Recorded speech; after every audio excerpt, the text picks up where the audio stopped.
안녕하세요, 조입니다. 반갑습니다. 오랜만이죠. 이렇게 이 배경으로 영상을 찍는 게 조금 오랜만인데 오늘은 이 얘기를 해보려고 합니다. 문득 제가 또 유튜브 영상을 보다가 또 괜찮은 소재를 하나 발견했습니다. 여러분, 세상에서 나에 대해 가장 잘 알고 있는 게 뭐라고 생각하시나요? 누굴까요? 어떤 존재? 하나님일까요?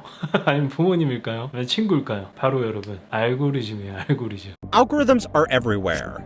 Every app, every website, every business you interact with has a program working away in the background to show you what you want to see, get you to make decisions you didn't have to, and make you spend as much as you're absolutely willing to on stuff you didn't know you needed. 알고리즘이 정말 여러분 이런 경험만 해보지 않으셨어요? 여러분이 머릿속으로 그냥 생각하고 있었는데 그게 우연히 페이스북 광고에 뜨거나 인스타그램 광고에 뜨거나 아니면 어디 뉴스 기사를 읽는데 거기 광고로 뜨거나 이랬던 경험 분명히 다들 있으셨을 겁니다. 그리고 내가 좋아하는 거, 좋아하는 영화 넷플릭스에서 볼 때 정말 정교하게 잘 추천해주지 않나요? 저는 가끔씩, 아니 자주, 거의 매일 깜짝 놀래요. 아니 제가 진짜로 어디서 막 이렇게 구글링을 해본 것도 아니고 어디 쿠키라고 하죠, 인터넷의 흔적 같은 것들을 어디다 남긴 기억이 없는데 제가 생각했던 거를 저도 잊어버리고 있었는데 그거를 인터넷 서핑을 하다가 추천을 뜨거나 알려줘가지고 리마인드하는 그런 경험이 너무 신기하면서도 좀 소름이 돋아요. 그렇지 않아요? 그래서 참 이 알고리즘이라는 거는 사실은 그냥 프로그램 용어잖아요. 프로그램에서 이 논리 구조를 얘기하는 거예요. 어떤 거를 이제 처리하거나 그럴 때 로직을 얘기하는 건데, 야, 이게 지금은 또 인공지능의 시대 아닙니까? 그래가지고 정말 더 점점점 더 정교해지고 정말 굉장히 정확해지는 것 같아요. 그래서 사실은 우리가 뭔가를 할 때도 이 알고리즘의 도움을 굉장히 많이 받고 그 덕분에 저희가 굉장히 멍청해진다는 생각도 저는 좀 듭니다. 왜냐면 저희가 모든 걸 다 기억할 필요가 없기 때문에 기억을 안 하게 되는 거예요. 그리고 어떤 걸 선택을 할 때도 있어서 영화를 고를 때도 그냥 추천해주는 거를 보는 겁니다. 특히 유튜브 여러분 그러지 않습니까? 제 영상 여러분이 관심이 있었던 주제인데 퍼뜩 떠가지고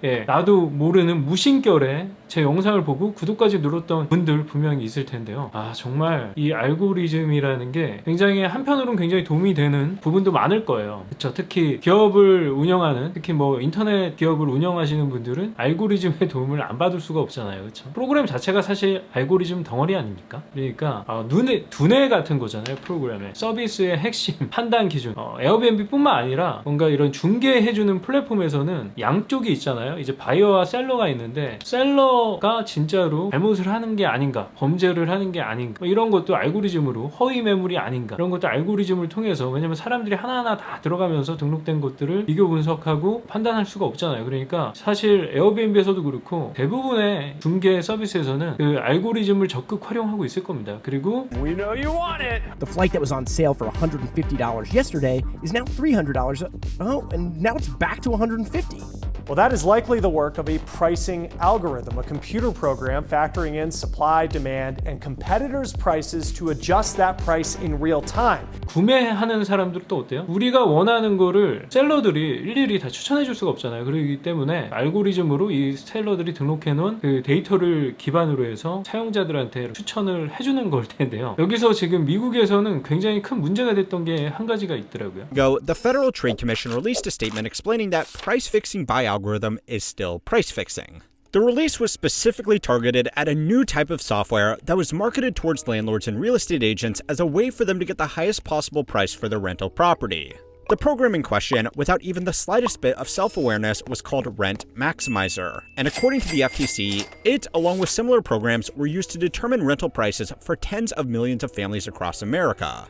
The program uses market data, along with other proprietary systems. FTC라고 Federal Trade Commission이라고, 우리나라로 치면 공정거래위원회? 뭐 이런 거 같아요. 정확하지 않은데 연방거래위원회 뭐 이런 건데, 얘네가 이제 단합이나 이런 거를 막고 공정 경쟁을 추진하는 그런 기관이라고 보시면 됩니다. 얘네가 이제 부동산 업체에서 사용하는 가격 프로그램들이 있잖아요. 부동산 매물을, 왜냐면 팔려는 사람들은 더 비싸게 살려는 사람들은 더 싸게 사면 좋은데 얘네가 이제 단합을 하는 거예요. 그 프로그램을 이용해 가지고. FTC has concluded that this is just straight up illegal price fixing.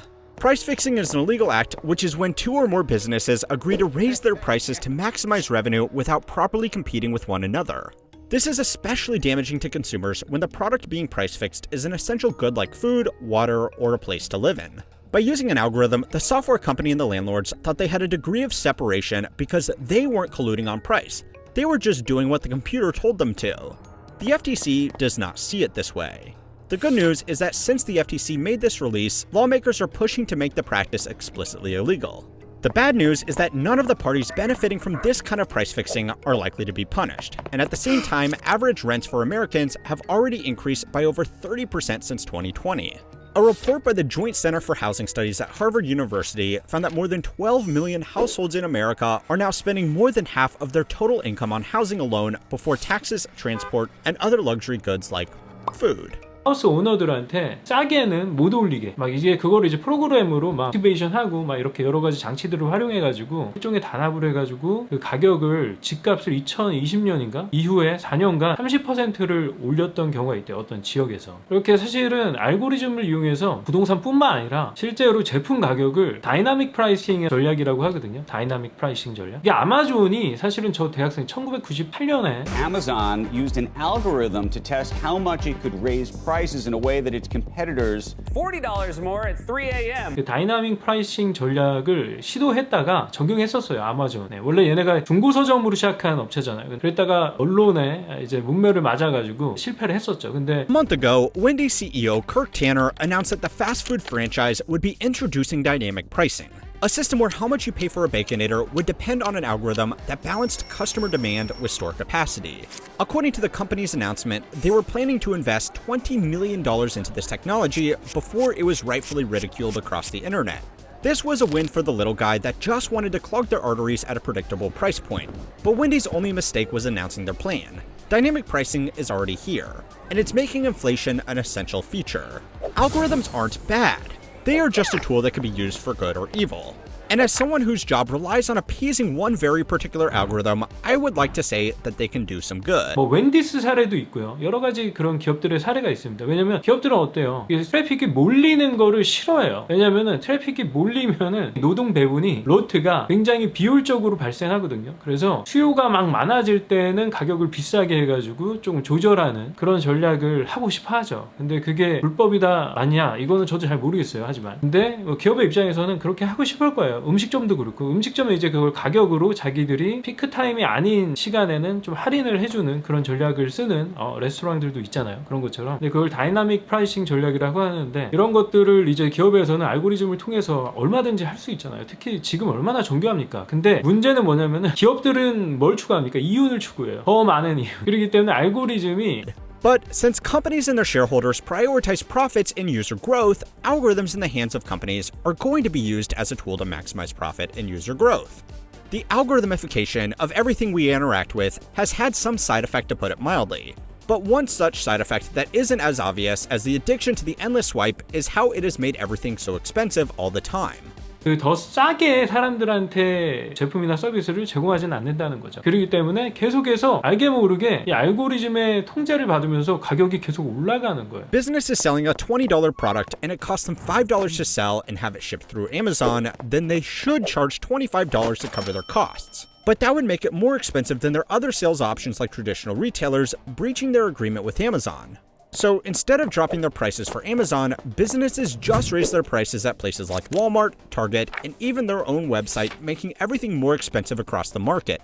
While the company was officially pressured to do away with this practice in 2019 by the Federal Trade Commission, it still happens. Only now, instead of a formal agreement between sellers and Amazon, an algorithm detects prices that are not competitive with other retailers and buries their product on the second or third page of search results, killing their business. The degree of separation between the company and its algorithm lets them claim that their automated program. 여러분 혹시 미국의 아마존이 물건이 가장 저렴할까요? 아니에요. 저는 최근에는 아마존에서는 진짜 급한 것들 위주로 사고요. 거의 알리익스프레스에서 삽니다. 특히 전자제품이나 이런 조그만 뭐 게임기나 이런 것들 부품이 이런 것들은 알리익스프레스가 훨씬 저렴해요. 그리고 그보다 더 저렴한 거는 당연히 타오바오고요. 타오바오보다 좀 더 저렴한 거는 1688입니다. 중국의 도매 거래 사이트죠. 알리익스프레스는 글로벌라이제이션한 그런 서비스죠. 그래서 저는 보통 티무는 한 번도 안 써봤어요. 티무는 아직 한 번도 주문 안 해봤는데 사실 알리익스프레스도 티무만큼 가격이 행사 제품 같은 것들은 굉장히 저렴하기 때문에 뭐 알리익스프레스를 요즘에 가장 많이 이용하는 것 같아요. 그리고 급한 거 아니면 미국에서 생산된 거, 미국 브랜드 제품들은 당연히 아마존이 가장 저렴한 경우가 많죠. 그래서 사실 미국에서도 굉장히 긴장을 하고 있어요. 뭐 티무나 알리익스프레스나 티무라는 거는 사실 여러분 다 아시다시피 핀토더라는 중국의 스타트업에서 만든 서비스예요. 굉장히 거대한 스타트업이죠. 특히 공동 구매로 굉장히 성장한 스타트업이 있어요. 핀토더라고. 알고리즘에 대해서 얘기를 하고 있는데 미국에선 또 이제 단점으로 지적되는 것들 중에 하나가 기업 입장에서는 뭐 좋을 거예요. 근데 특히 이력서를 검색하는 관리하는 그런 플랫폼들 있잖아요. 링크드인 뭐 이런 것들 기업에 이제 지원할 때 Sometimes this software is just a way for companies to keep their job listings organized, as some roles could have thousands of applicants. But more have started using tools to automatically find what an algorithm thinks is the most promising candidate. A report by Zeti, a recruitment technology company, found that the average corporate job openings get 250 resumes. Only 4 to 6 of those resumes will be interviewed, and if applicants are lucky, one of them will get a job. 그런 서비스에서는 보통 다 어플리케이션 트래킹 시스템이라고 자동으로 이 사람이 적합한지 아닌지를 자동으로 다 처리해버립니다. 이걸 담당자들이 그걸 읽고 있는 게 아닌 거예요. 그러다 보니까 많은 사람들한테 기회가 없어지고 그렇기 때문에 미국에서 제가 보니까 링크드인 활용 교육 뭐 이런 것도 있어요. 굉장히 많더라고요. 그러니까 사람들이 이제 알고리즘을 만들어 놓고 또 그 알고리즘을 조금 우회하거나 좀 더 활용하기 위한 그런 기술들을 또 따로 익혀야 되는 그런 세상이 되었습니다. In the first place. If you apply for a job, it's almost certainly going to go through a site like Indeed, LinkedIn, or the company's own job posting. Unfortunately, handing out your resume with a firm handshake won't get you many interviews. When you submit your application online, you're much more likely to be rejected by a program than an actual human being. 저는 정말 무서운 것 같아요. 이 알고리즘이. 물론 편리한 경우도 많지만 제가 막 직접 찾아보지 않아도 되고 근데 알고리즘 덕분에 쓰지 않아도 되는 돈을 더 많이 쓰게 되는 건 맞는 것 같아요. 제가 잊어버렸는데 잊어버렸으면은 그거를 사지 않을 거 아니에요. 서비스를 이용하지 않거나. 근데 계속해서 알려주니까 아무튼 그렇게 되는 것 같습니다. 이 세상이 정말 어떻게 될런지 모르겠어요. 갑자기 문득 그런 생각이 들었어요. 나에 대해서 가장 잘 아는 게 뭘까? 페이스북?